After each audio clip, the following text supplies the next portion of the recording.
నంద్యాల జిల్లా డోన్ పట్టణ శివార్లలో రాష్ట్ర ఆర్థిక శాఖ మాజీ మంత్రి బుగ్గన రాజేంద్రనాథ్ కుమారుని రిసెప్షన్ వేడుకకు హాజరై తిరుగు ప్రయాణంలో ఉన్న డోన్ అసెంబ్లీ బేతంచెర్ల మండలం రుద్రారం గ్రామం నుండి luggage trolley auto Hyderabad Bengaluru highway మీద టైర్ పగిలి ఆటో కింద పడిన ఘటనలో 36 మంది గాయాల పాలయ్యారు. వారిలో 6 తీవ్ర గాయాలతో పరిస్థితి విషమంగా ఉండటంతో మెరుగైన వైద్యం నిమిత్తం కర్నూలు సర్వజన వైద్యశాలకు తరలించారు.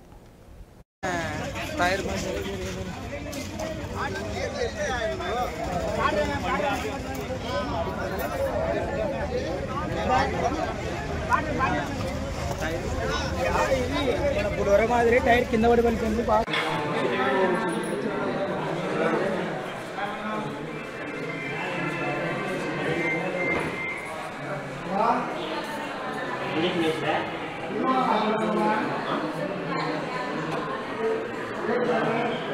సోషల్ మీడియాలో పెట్టండి.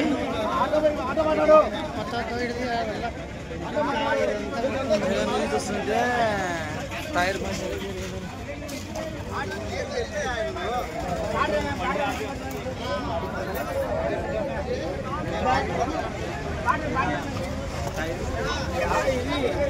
మాదిరి టైర్ కింద పడి పలికింది.